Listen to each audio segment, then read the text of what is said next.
Akief. Ooh, that was smooth. My God. Bro, that was smooth. Y'all can go. Oh my God. Y'all can go. You can go. That was smooth, You can man. go. Good job. Oh nah, you did your homework, Sandy. My goodness, you did your homework. I wasn't even expecting those questions. But then again, you were Sandy. Money will follow the talk. Solo my hustle, the power set it for me. Oh yeah. The money will follow the talk. Solo my hustle, the power set it for me.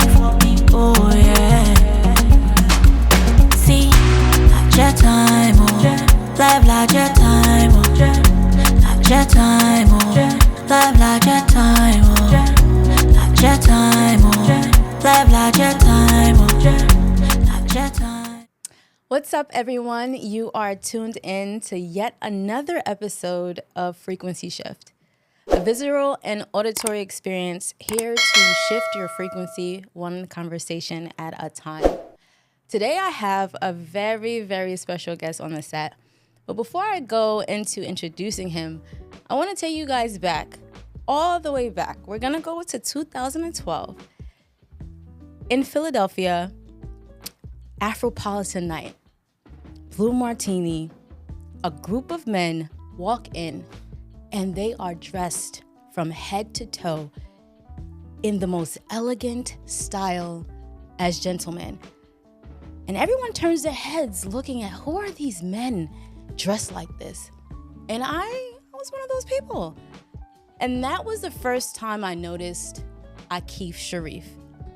Since then, he has gone on to grow his brand in tremendous ways, from working with Ralph Lauren to creating his own brand and being a creative director of so many different projects.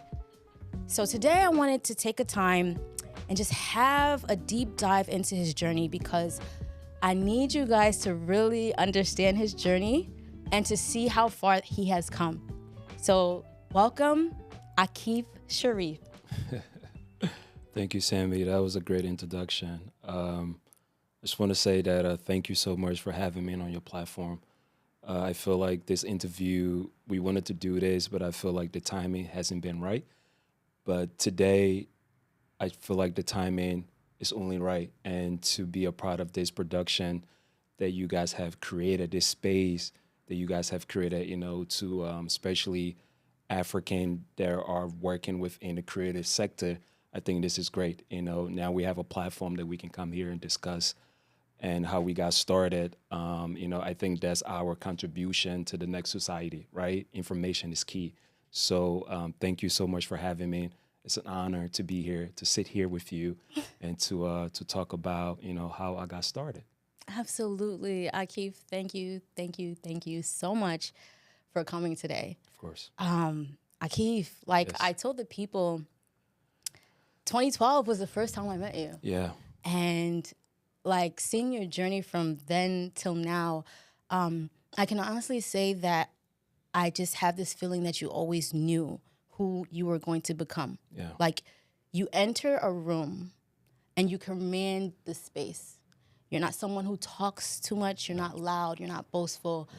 But you just have this aura about you that just speaks before you do. Yeah. So can you tell me a bit, let's go back, right? To when you first fell in love with fashion. Oh, man. First of all, thank you for that compliment. So my father worked in public office back home in Liberia. My dad was a diplomat. And my first experience of just being a well-dressed gentleman came from my dad. My dad wore custom suit. I remember there is this old picture of me. I think it just circulated a few months ago. I think I was 3 years old. And my very first custom suit I had was my 3rd birthday. Wow. Yeah, and and my dad made it for me, right? Took me to his tailor to get me my first bespoke suit. Okay. Now looking back at that picture, I kind of laugh about it. I was like, man, like I was really destined to, to do what I'm doing right now. But yeah, I think my influence, started with my dad. My dad had a major influence on my life. Being a young man growing up in Africa, my responsibility was to organize his tie rack on the weekend.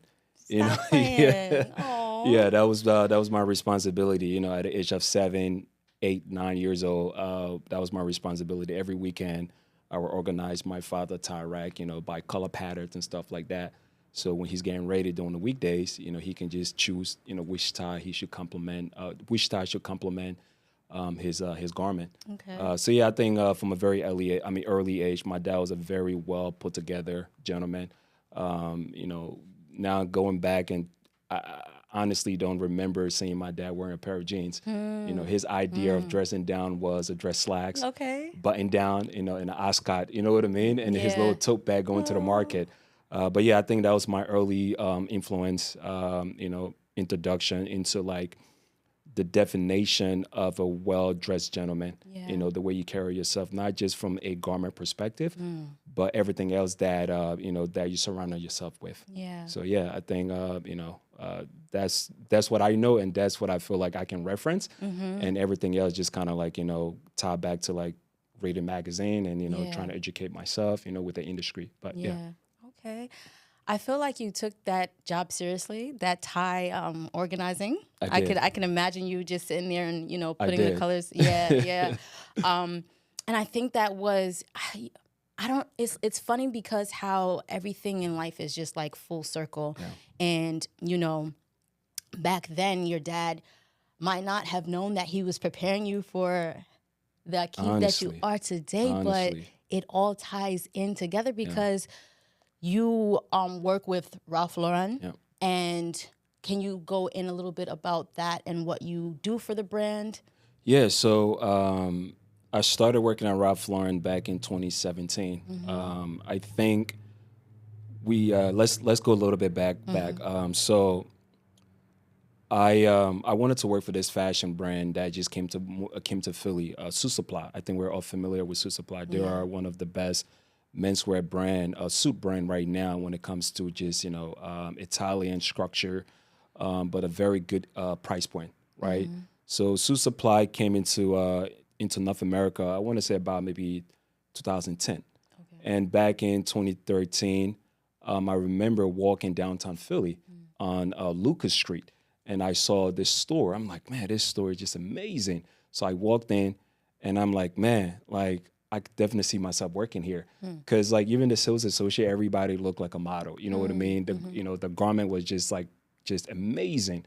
So I definitely saw myself. So I applied, and then with fast forward, I didn't get the job, and I was a bit devastated.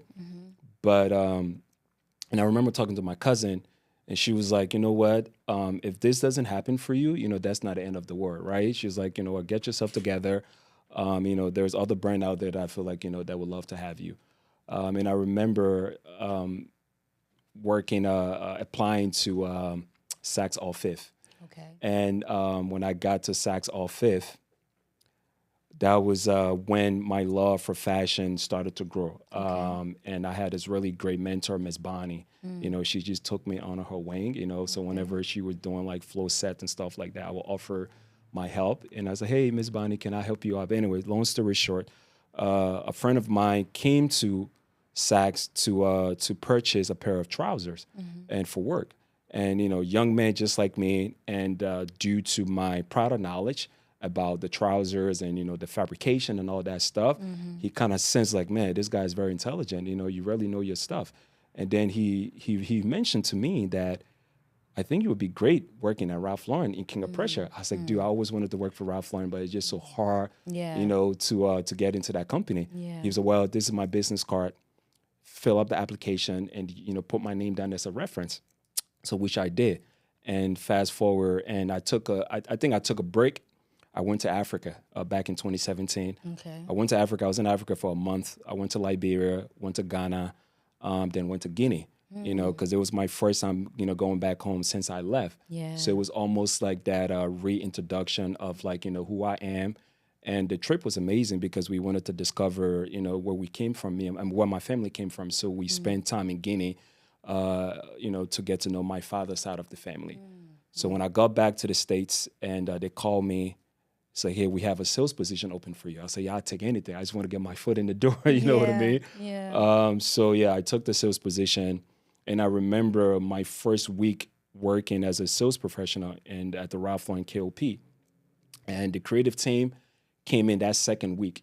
And instantly, when I saw the creative team and saw the way they were going about things, I was like, this is what I want to do. Okay. Right? And it just clicked. I was like, wow, like this is what I wanted to do, right? And I remember talking to one of the director at that time, and we work together now. And, just asking just 21 questions. And he's just like, man, who's this kid, man? Being annoying, So that's fast forward. So whenever the creative team would come, I would always offer my help. Hey, what do you guys want to do? You want me to steam? You want me to get close for the mannequin and all that stuff? So I would offer my help, and then my interest started to grow. And then, Ralph Lauren have a very good pivot to growth program. So once that program started, I was one of the people that really took advantage of that. Make my intention very clear, like this is what I wanted, this is what I wanted to do. So I went from sales professional as a supervisor, then became a menswear manager, then oversee the made to measure business, right? So I was at King of Persia location for like 5 years. But throughout there, my intention for creative service was very intentional. I was very open about it. I talk about it. But, sometimes things don't happen the way you want it to happen. But you just have to do what you can do. That means that you have to control what you can control. So that didn't stop me, right? And I became the best sales associate. I became the best manager, and allow everything else to take care of itself, right? And I had a really good mentor that just kind of like knew that I would be very good at working within the creative service, but it was just a matter of time because things wasn't moving, right? So I just focus on what I can control and allow everything else to take care of itself, because I feel like timing is very important in anything that we do, right? So the timing has to be right. So fast forward to 3 years ago, the timing was right. And I got, the job became available, and I was, the first person they called, hey, we feel like, you would be great for this creative role in New York City. Here is the location, this is what you're going to be doing. So I work within the creative sector for Ralph Lauren. So the creative sector have different branches. So I work within the brand image. So my department, we protect the image of the brand, and we come up with strategy for the brand in terms of like, merchandising strategy, marketing strategy, and window concept. So anything within the creative sector, if you walk in a Ralph Lauren store within the Northeast, the way the mannequin looks, the way the windows look, even the furniture on the sales floor, the artwork and all that stuff, we are responsible for all those little things, and everything has to tie back to the collection within the season. You know what I mean? So we do a lot of creative process within the Northeast. Okay. Wow, that's an extensive, resume. Yeah. But what I noticed is that from the beginning, you would envision yourself before you moved into these spaces and got the positions that you wanted to get. You first saw yourself. You imagined and you saw yourself there. And you mentioned before that you were trying to get into suit supply and you didn't get in, but that was a blessing in disguise. It was. Oftentimes we'll want things to happen the way that we want them to happen, when we want them to happen, but we don't know that, the higher power that is above knows best and has even greater something things, better for you, way indeed. Greater than you ever imagined. And so that's like what was at play for you. And then what's interesting also is that you were okay with getting into a sales position and working your way up. And then you also, as the people that came into the room and you saw them doing what you wanted to do, even though you were in a different position, you also positioned yourself so that they could notice you. And so that the time that they needed, it's like, what is the saying that goes? It goes like, make sure that you're prepared so you're never, what is the saying? I think it goes, make sure that you're ready so that you're something not ready. But I know what you're trying to say. It's like you're preparing yourself because you knew. It's a part of you and that goes back to when I say you always knew who you were going to become. Like it's something that's innate within you. And then when they called you for that position, you were ready. I was ready. Nah, you did your homework, you yeah. studied, you looked and watched what they were doing, Yeah. and you were prepared. Yeah, nah, you couldn't have said it any better. And this is like, for the young people, and you just said something that's so profound. Just because something did not work out for you, that's not the end, right? Like I said, I'm a spiritual person, and I believe that God is in control of everything. And I have something, even amazing story, which I feel like I would love to share here. And it all tied back to the whole situation with Suit Supply. So, I didn't get the job at Suit Supply. Yeah. Fast forward to like 7 years later, I'm working in Ralph Lauren. I'm working. I got hired, within my dream job, right? This is something that I always wanted to do, right? And I remember maybe 2 months into the position, I got an email from my boss. He's like, hey, I just got an email, from our director that we need to go to LA to support the LA team because Mr. Lauren was doing his very first fashion show in the West Coast. Oh, wow. And, like I said, every region has their own creative team, right? But being that, we like to look at ourselves like we are the best because, we're the Northeast team. So we work directly, from the corporate office. But anyway, so I was like, yeah. He's like, can you go? I said, yeah, sure. And this is like 2 months into this position. Wow. Sambi. God is amazing, man. Just talking about it, giving me goosebumps. So 2 months into the position, I wasn't even supposed to be in LA. And so this job came out of nowhere. So I was like, yeah, I can go. So me and my boss and our other creative partners, we went to assist the LA team. So we went there and we're supposed to be working from the Beverly Hills store, which is a flagship door, right, on Rodeo Drive. And then we got redirected to a new store that we just opened in Beverly Center. It's like an open door mall in LA, beautiful mall. And I remember my boss was like, hey, I think we got redirected to Beverly Center. They need some creative help there. Okay. So can we spend 2 days there and then spend the rest of the day in Beverly Hills? I was like, yeah, sure. So Tuesday, I got to Beverly Center. Later in the evening, we working, getting ready to wrap up to leave. And then these group of guys walked in. I'm thinking like big entourage, maybe about like 7 or 8 people. This group of guys walked in, really well put together. And working in the industry, you kind of know when you see a brand, especially for me, right? Yeah. I've been working in the industry now for like 12 years. So there is no brand that I can see without even looking at the label that I wouldn't be able to tell like, oh, this is, a Tom Ford suit. This is a Ralph Lauren suit. This is a Brioni suit. Or this is a Cucinelli suit. Or this is a Polo Ralph Lauren suit. So these guys walked in. Instantly, I knew exactly who they were without even saying anything to them, right? Wow. So... And there were Suit Supply guys, and yeah, crazy, right? Interesting. Yeah, and they walk into Ralph Lauren because, everybody look at Ralph Lauren for inspiration, right? Yeah. And then they walked in and I noticed them. Then I remember having a small conversation with one of the director. I was like, man, it's so funny how the moment you guys walked in, I knew exactly who you were. And then he followed us like, yo, so who are we? I said, you guys are Suit Supply, right? And then within that entourage, the founder and CEO was present, right? His name is Fika. Okay. And then he stepped up. He was like, how did you know, who we were? I said, well, working in the fashion industry, there's certain element when it comes to, the menswear garment, right? When you master your cut, that's where it's, separate from everybody else because the suit game is like, you're not changing anything different. Yeah. The suit has already been mastered. You're only taking a little bit and adding your own little, flavor by changing the, the size of the lapel, the cut of the lapel, the functionality of the suit. So that's all you were doing. So I was like, yeah, that's how I knew exactly who you guys were because I know I can identify a Suit Supply suit. And then the CEO and founder was like, man, you're a very smart guy. Give him his number.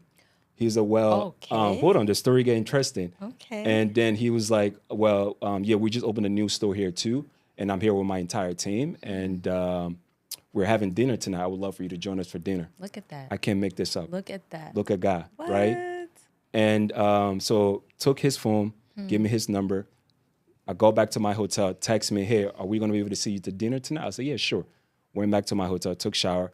And I have this philosophy that I live by. Whenever I travel on a business trip, I always take one suit with me because you never know, right? That's a philosophy that I live by. Regardless where I'm going, I always have that one Mokief suit that I always travel. Honestly, it was actually the suit that I took with me to LA. Oh, okay. Yeah, this burgundy piece by Mokief. So, put the suit on, Went to dinner in West Hollywood, by far one of the most finer dinner I ever been to. VIP room, about like 13 to 16 people, all senior executive staff of like Sioux Supply, right? I'm there sitting next to the CEO, and then we started talking. You just kind of like, the conversation kind of, shifted into like, all right, so what do you think about us? What are we doing? What can we do different and stuff like that? And I give my perspective. Long story short, offer me a position. Wow. Offer me a position, right? Offer me a position on the spot. And came to find out one of the guys that I interviewed with at the Philadelphia location was in that entourage.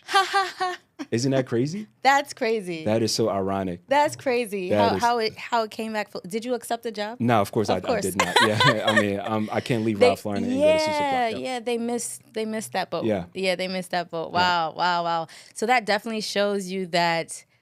Okay, again, when it comes to timing, timing is everything. Timing's everything, and you were able to meet the CEO and everyone that was like the top, all senior executive of the company on a different level. But it was good because you established relationships, right? Because at least that part came forth. Yeah. Akief, I do want to get into your own brand because you do work for other brands. Yeah. But you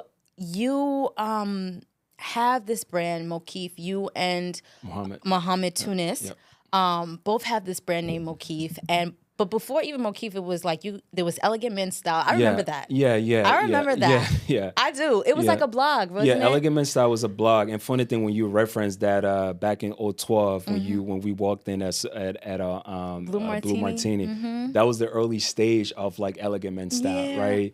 And I feel like, especially within the African sector, what we were trying to create a beautiful menswear blog that give information to young men that look like us, right? Because I feel like, we didn't have anything like that growing up, right? So the idea of Elegant Men's Style, I think that was like the early stage of like blogging, right? Yeah. So that was the concept, but the overall goal was to create something out of that. And that's what we did. Yeah. So we started the blog as Elegant Men's Style, and I think we write, one blog a month and just giving information, just, how to be a gentleman. Yeah. That's what it is. It had nothing to do with clothes or anything like that, but the true definition of how to be a gentleman, right? What to do, what not to do, places to go, places not to go, taking a young lady out on a date, just all, everything within itself.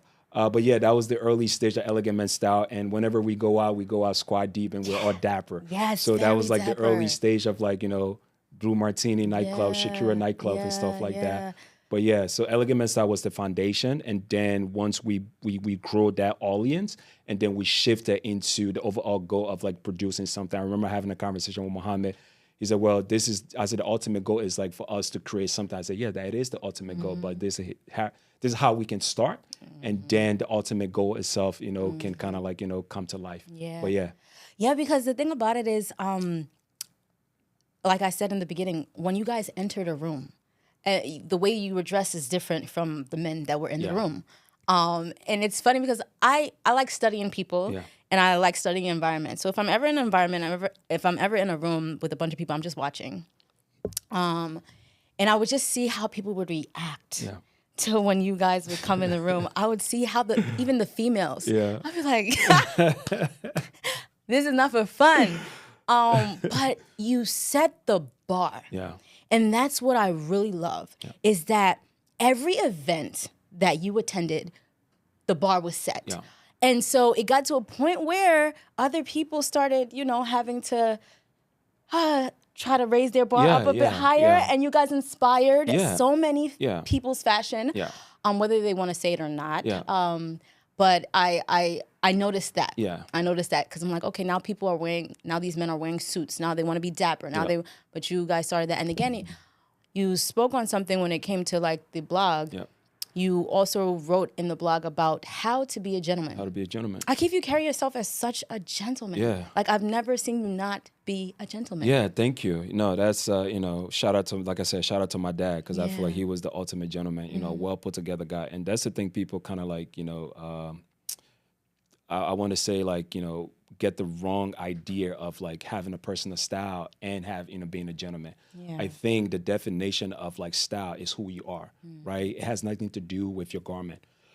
excuse me, it has nothing to do with your garment. The garment is fashion, right? Yeah. But yeah, and I remember just, early stage, just being a gentleman. My mother, God bless her, she did a really good job of raising, 3 boys, so that early idea of like being a gentleman, how to talk to a lady, and creating an environment that people can be comfortable within themselves, So I think that was the idea of elegant men's style, because we feel like, especially within our African sector, we didn't have anything like that, Yeah. that we can go to reference. Yeah. So everything was intentional. And, the way when we go to an event, how we want to appear and the way we wanted to look and everything was intentional. Nothing was not intentional. Everything that we did was intentional. So that early stage was like, we were trying to figure it out, but the overall message was to just kind of like create a platform that young boys and girls that look like us that can go to and reference. And of course, like, and I feel like I needed to prepare myself for that. So picking up, magazine that we look up to at that time, even though we couldn't find anybody within those magazines that looked like us. But there was one magazine, of course, like GQ magazine, but there was this article that called The Star Guy. And it was 2 pages within the magazine. And it was written by this creative director for GQ by the name of Glenn O'Brien. He passed away now, God rest his soul. And Glenn O'Brien was, a typical Caucasian American guy, but grew up in the 80s, with the hip hop culture. So he had a very good perspective about the culture itself merging with style. This is someone that hang around like Jean-Michel Basquiat, Freddie Five and all these guys and stuff like that. So his article was, even there was only 2 pages, called The Star Guy. He was literally talking about the up and coming generation, the young millennial generation. His article was directly to them, how to be a gentleman. Yeah. When you walk to a bar, how to order, a drink, how to, how to order food, how to sit down, how to talk to a young lady, So I think that was very fascinating to me. Every time I pick up a GQ magazine, because I feel like it got so commercialized, I would skip everything else and go straight to that. And go straight to that article. So that was my early understanding about the industry. So that really helped me. So when we first started Elegant Men Style, we was like, we want to create a platform that gentlemen can come to reference and understanding how this environment, how the industry work and how you want to carry yourself as a gentleman. Yeah. I think that's so beautiful that you guys took the time to just do your research and be consistently informed and then take that information and bring it back to the community and being the person that you wish was there to guide you. So it's always been an aspect where, you understood brand. Because I know I followed you a long time ago on social media before like Instagram became Instagram. And from those days, you understood. You understood branding and you understood your brand. And you just kept on refining. And that's all it's been really, is a refinement of your image and a refinement of your style, because your style has consistently been classic and timeless. And it's just been refined now. I like the word that you just used, refined. But I really appreciate that. But I feel like you shouldn't be afraid to to define yourself. I feel like life, we are all playing a character, this life that we're living. And that's one of the things Mr. Lauren always emphasized on. Every morning, you can be whatever character you want to be. And whatever story you want to tell, right? You are the author of your own story, right? But I do feel like, my style has gotten, I want to say better because of different things I have seen, places that I have traveled to, everything else help within itself. You know what I mean? So I looking back at those early days of like social media, everything that I did was intentional. Even when I post, one of the philosophy that I live by, it wasn't just about just posting picture. It was about giving information of whatever I was wearing. That's something that I really take pride of doing. The reason why I put these colors together, here's the reason why, right? And where I got this from and what was the reference behind this and stuff like that. I feel like information is very important because I know that once I found myself within the space that I was in that wasn't, they didn't have a lot of people that looked like me.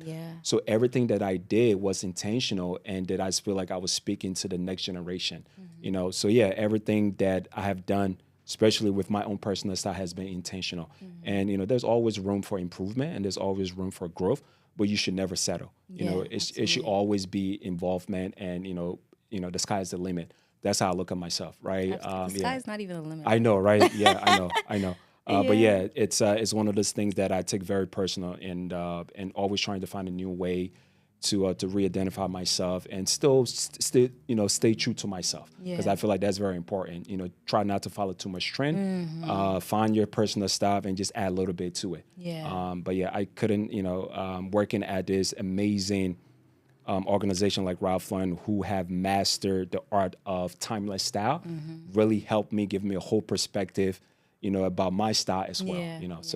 Yeah, that's amazing.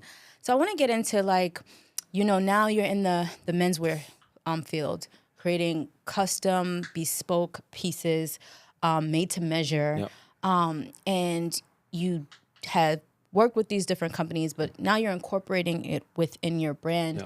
So you guys go and get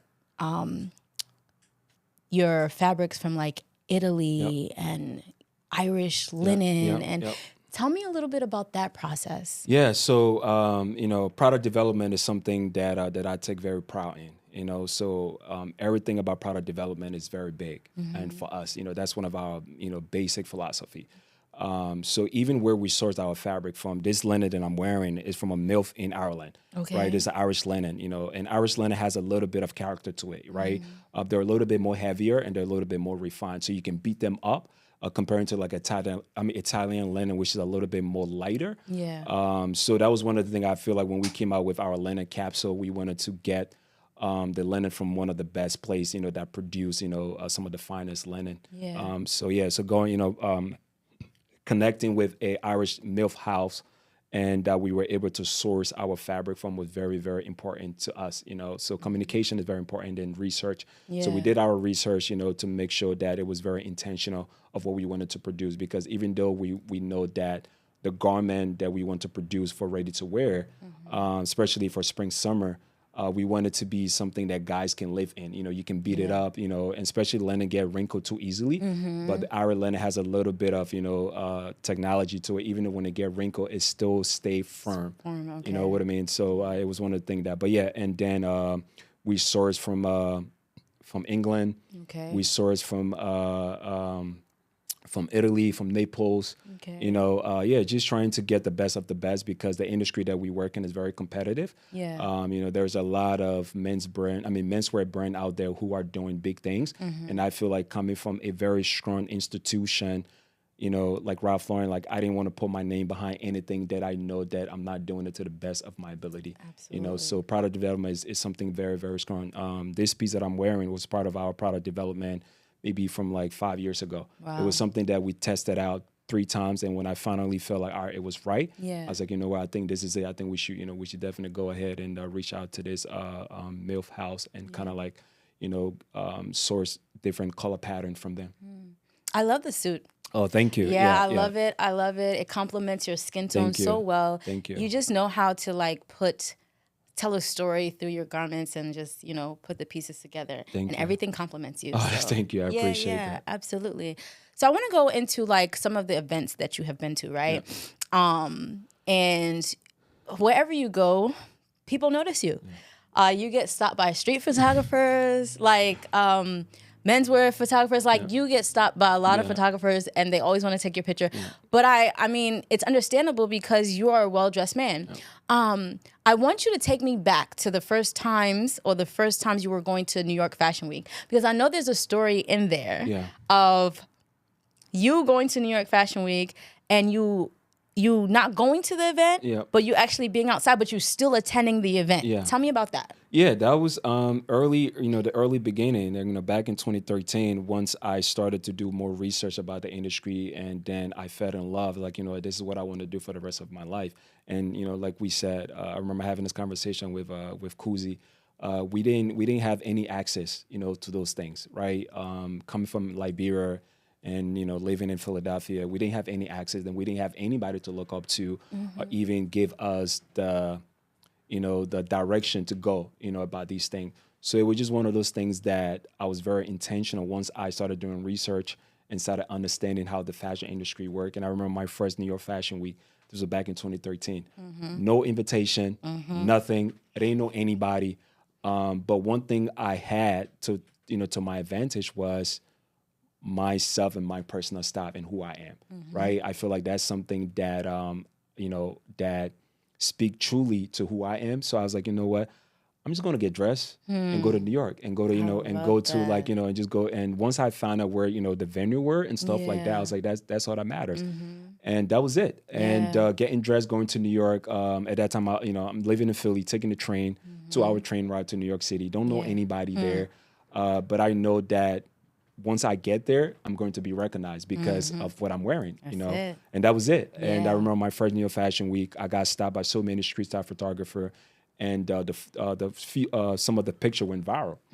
And next thing you know, people started like, reaching out, hey, man, I saw your pictures on this and that. Yeah, that was the early beginning. And then when we first started Elegant Men Style, me and Mohammed and DJ Versatile, and then our first New York Fashion Week together, being together, looking very dapper and being, young black men, well put together. So that kind of created an environment as well that street style photographer kind of like gravitated to. Yeah. And so a lot of those images that we took, back in 2014, 2015, kind of went viral, and that was it, Yeah, and it went on. You guys got into New York Times. Yeah. You guys got Cadillac. Yeah, you guys were yeah. featured in Cadillac as well. Yeah. New York Times, GQ magazine. GQ.com. Yep. New York Times Style. Yeah. And we did for Cadillac as well, was one of the sponsors for Fashion Week. So, Cadillac gave us like this truck to make sure that we can get around easily around the city and stuff like that. But yeah, that was just the early beginning. But when we first started, we didn't have any direction. We didn't have nobody giving us any no invitation, and now that to be in the space that I'm at right now, getting the invitation that I have to turn down, like, I don't think I'm gonna be able to make it. Exactly, right? So this is just to speak that if you want to do something and this is what you want to do, be very intentional about it and just go for it. That's it. You know what I mean? Believe it and just go for it. Everything else is going to take care of itself. Yeah. I love the boldness and the audacity that you had to say, it doesn't matter if I don't have an invitation. Once I enter the room, they will know that I should be invited. That's it. Like, it doesn't matter. Yep. And that's self-confidence. That's self-confidence. Yep. There are people out there who would be like, well, I didn't get an invitation. Yeah, I'm not going. Yeah. I just, I don't know if I'll fit. Yeah. No. Nah, forget about that. Just go. Just go. That sends That's such how a, the like, universe works. Yeah, that's such a strong message. Because it's like you believing in yourself to that degree and you going and showing yourself that you could do it, even if you maybe were nervous or anything like that. We don't Wish know. I was. Yeah, I'm sure. Right? But you're like, I'm prepared for anything. And from there to go from, not having an invitation to New York Fashion Week to getting front row invitations to making your first New York Fashion Week debut as a model this year. Yeah. Akief. Yeah. So you actually modeled for Sebastian Ami. Yeah. Tell me about that experience. Yeah, that was a great experience, and that's amazing story. So the designer for that brand, such an amazing guy, and he actually he came across a video. I think it was a street style video that I did for someone that went viral. Okay. And then this man is always going viral. I mean, come on. And so he saw the video. And this brand is based out of LA, right? And he's like, man, who is this guy, man? This guy is just well put together. And he reached out to me via DM. And then when I look up the brand, I was like, man, like, especially when I noticed that he was a black brother, I instantly fall in love, and he's just a good brother, man. So when he had the opportunity to showcase for New York Fashion Week this year, he reached out to me. Hey, Akief, I've been a big fan and I really want you to walk for me. And I was like, yo, bro, say less. So but the experience was amazing. That was my first major fashion show as a model. And the experience was very, professional. And so I get the whole, the makeup, the backstage. I saw you in your Insta stories. Yeah. It was incredible. It was, and even as a designer, just being a part of that space and actually seeing, from the production aspect of it, seeing what happened in the background, it really, really inspired me that, when time comes for me to have my own fashion show, I pick up so many different things that I feel like, man, like this is incredible. Yeah. I love how you're a sponge in all the environments You have you go to be. in. Like you take it and you learn and you apply. You have to be, because opportunity, does not come around easy. So if you find yourself in certain opportunity that people would kill just to have access to, make sure that you take it to the best of your advantage. Learn as much as you can, because when you learn, it's with you. Nobody can take that away from you. Absolutely. Right? And rather, if you want to take what you learn and implement it into something else that you're going to do, down the road, you have that experience and you have that knowledge. Right. So I do want to go back a little bit to, Mokief came out. Yeah. Then there was a time frame where it seemed like you guys took a break. Yeah. And you were doing a lot of work for Ralph Lauren. Yeah. And the audience looking in might have thought like, wait, what happened to Mokief? Yeah. What happened? I looked at it and I didn't think like what happened to Mokief. From me looking and following your journey from a distance a little bit and just seeing, and I'm like, he's up to something. Yeah. Like he's not working with this major brand and then that's it. He's gonna forget about his brand. This man is collecting. Like I knew that you were behind the scenes just soaking up all the knowledge. Yeah. And then when you guys released, I call it the rebirth of Mokief. This year was it March? Yeah, March 2024. Spring summer collection. Yes. Take me a little bit on the journey of the creative break. Yeah. What happened during that process? Yeah. And I know you and I have this conversation offline, but thank you so much for being one of the people that always believe in the vision, Sammy. Absolutely. And it was just one of the things that after COVID, we just kind of like took a break and we wanted to restructure the brand. Yeah. And there are certain things that, as a creative person, everything that you do, you have to be very intentional about it, right? And your brand has to speak for itself, right? And your brand has to represent your ethos, what you believe in, right? So we feel like at that time, Mokief wasn't doing that. So having a conversation with my partner, Mohammed, and just kind of like, trying to hit the reset button, which I feel like as a creative person, you are entitled to that. Yeah. Especially as a new brand. You can hit that restart button as many times as you want, because once you get to that next step, it's going to be even harder to hit that reset button, right? So it was just one of those things that I just feel like, there were certain things that I wasn't happy with. And then having a conversation with Mohammed, and we talk about a few things what we actually agreed to, and then we hit that reset button and we kind of took a break a little bit, right? Okay. We didn't post for almost like 2 or 3 years, right? But there was a lot of, work happening in the background. Even within that 2 to 3 year, we did work for some of the most amazing people. A lot of my friends that got married, we were able to do the garments and stuff like that. But we wasn't, we weren't talking about it, right? Because at that time, we just wanted to use that time to restructure the brand and actually find, the true identity of the brand, right? Which is, we're very big on menswear classification because we feel like, the industry is very, saturated, right? And once you understand what you want to put out there and emphasize on, the true essence of like menswear classification, that's it. Yeah. The color pattern and design and stuff like that, all that stuff going to be able, can come after. So so once we identify the problem, and then we make it we intentionalize like, all right, this is the direction that we wanted to, that we want to go, and then we were able to rebirth Mokief this March, which is emphasizing on menswear classification. That every season we're going to just pick a different fabrication and different storytelling and kind of and put that out there as our campaign. But in terms of the foundation, it's already there now, right? But so this year has been one of the most successful years for us for Mokief. Congratulations. Thank you so much. Thank you so much.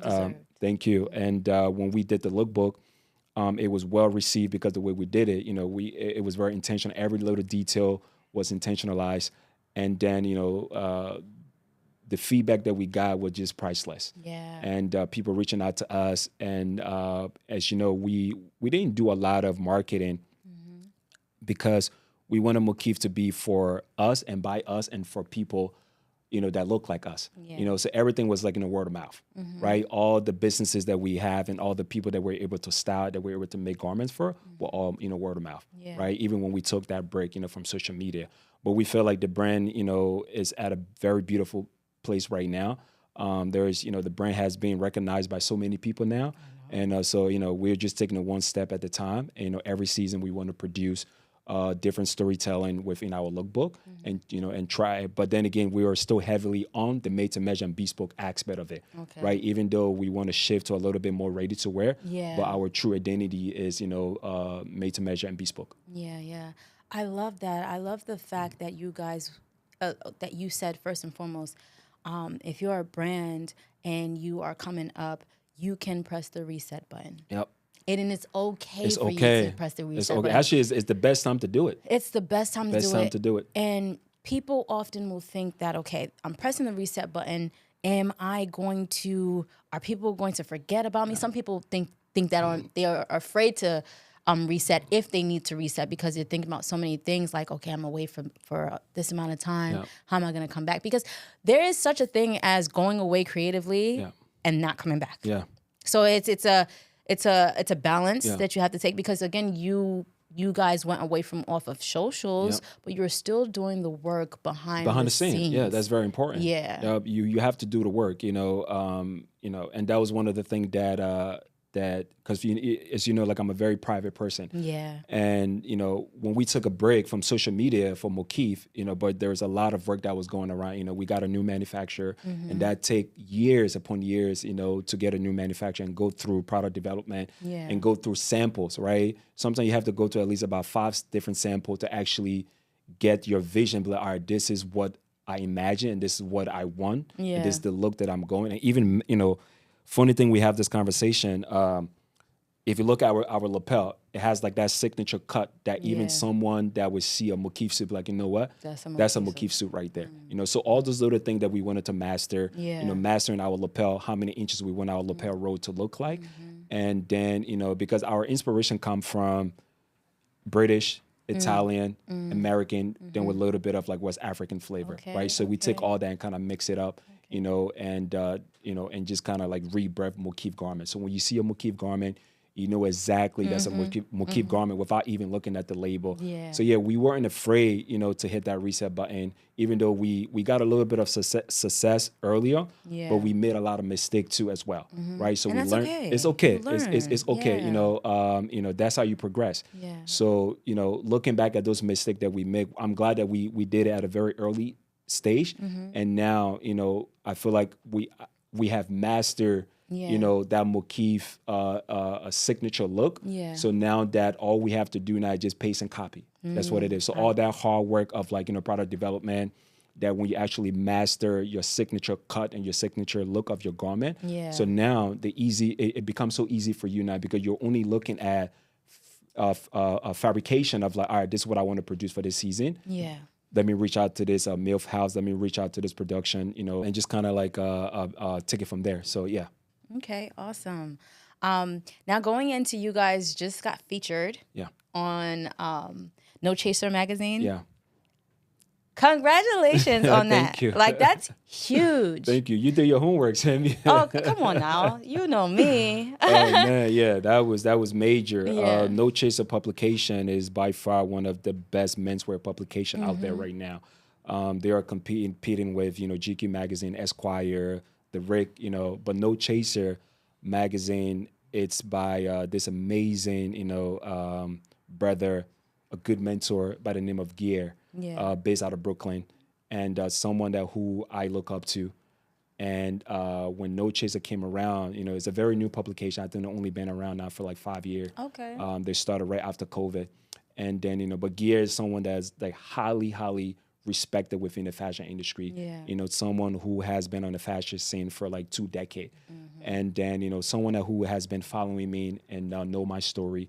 So when the time came to be featuring No Chaser, I think the timing was perfect. Perfect. The reintroduction of Mokief classification, and then, going to Florence at Pitti, everything just kind of worked together. The timing couldn't have been better. Yeah, Pitti. And Pitti was amazing. And then using No Chaser, to just kind of tell my story, who I am, how I got started, Yeah. and who is Mokief. Yeah, absolutely. Akief, throughout your whole journey, it's been an amazing one. I'm sure. I know you've had a lot of ups, and I'm sure you've had some downs. Were there any moments that you felt like quitting? Absolutely, man. Funny thing, we have this conversation so many times. People don't understand that the fashion industry is very competitive. Yeah. There are so many times that I was up late, even doubting myself. Like, man, like, can I even do this? Yeah. Right? But doubt is okay, because if you don't have doubt, which means you're not doing something right. It's not big enough. Your dream is not big enough. It's not big enough. It's just scary. It's not big enough. But yeah, so many times I have stayed up late, questioning myself, like, man, do I even want to do this? Yeah. I can just take the easy way out and just work for a big organization and just stay there, But I feel like Mokief is bigger than me. It's bigger than Mohammed. Mokief is our I want to say responsibility and our contribution to society, right? That's how I look at it to be. Mokief is for Africa, right? Yeah. Mokief is for boys and girls that look like us, right? Yeah. That don't have that, that don't have the opportunity to create something, but knowing that someone from the same land did this, they can be inspired to do it too. But yeah, so many times that I have doubt, but I just keep going because I believe in it. I believe in myself, and I believe in the ultimate goal of Mokief, which is the vision. I see the vision. Yeah. I see the vision way down the road what Mokief can become. So that keep me up at night, and that kept me going. Okay. That's beautiful. The fact that you saw the fear, you had the doubts, but you kept pushing it through because you had that self-belief. Yeah. Can you tell me, what do you see 10, 20 years down the line for Mokief, for Akief Sheriff? Like, when you're leaving your legacy behind, what do you want it to say? Yeah, I think just, contribution to society, because, as human being, people came after us and create opportunity that we are benefiting of right now. Yeah. Right. So, that's one of the questions that I ask myself, what's my purpose in life? Right. How can I contribute to society? Yeah. And for me, clothing and fashion, that's my gift. Right. I didn't go to school for that. Right. Yeah. It was all self-thoughts. And once I realized that, I have this gift from God, and I just kind of like put all my energy into it, kind of like, pretty much educate myself, because I feel like it came easy to me. Right. So I feel like, my legacy is just leaving a brand that people can benefit from, leaving, a brand that can, testify to the time in terms of like, like that heritageness, and create an opportunity. One of my biggest dreams, I feel like my mission is to create a flagship store back home in Liberia that have multiple story. Wow. And then within that flagship store, we have so many different mentorship programs that boys and girls, that can come and learn from this mentorship program. And even if they choose to stay with, with the company, we can provide opportunity for them. But, if they can learn whatever we teach them and take it somewhere else and apply that's a blessing. But yeah, I think that's my dream. That's something that I, keep me up at night, of creating a beautiful global flagship store back in my homeland, and using it as a training platform that boys and girls can come and learn about just, the industry, when it comes to making garments and stuff like that. So I think that's my ultimate goal. That's so beautiful. Thank you. And I know that it's going to come to pass. Yes, because I believe in it. It is. Yep. You see the vision and you see it clear. Yep. And you're working towards it. And so you're going to leave an impact on this world. I hope so. And it's going to be, no, you are. It's no hoping, you are. And it's going to be a very beautiful one. So Akief, I just want to tell you, thank you again so much for coming today and taking the time to taking the audience on this journey and letting them see how you went from just a thought to making your reality a reality. Yeah. And so, again, I want to thank you for coming on Frequency Shift. I will see you, next time or wherever we see you. But I just want to tell the audience, if you're watching today's show and you listen to Akief's journey, you'll see that he is a gentleman that has a vision.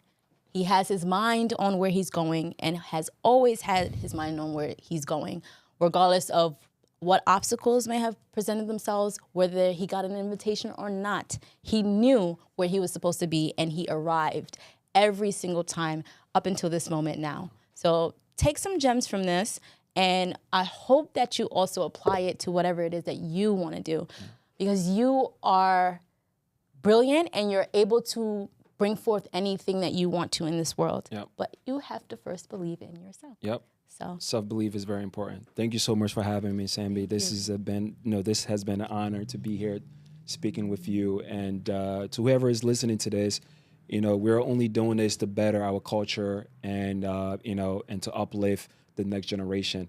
We didn't have any access. Now that we have the access, we want to pass those information down that people can benefit from. My name is Akief Sheriff. You can find me on every major platform. And, just reach out, tap in. absolutely. Thank you. Until next time, you're watching Frequency Shift. Peace and love. Peace and love, baby.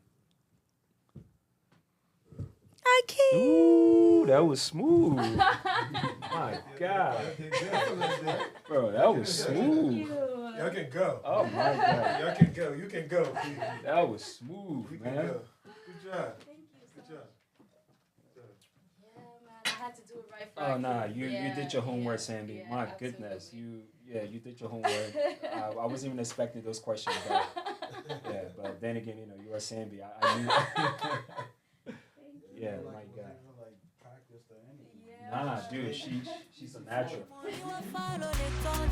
Solo my hustle, les power set it for me.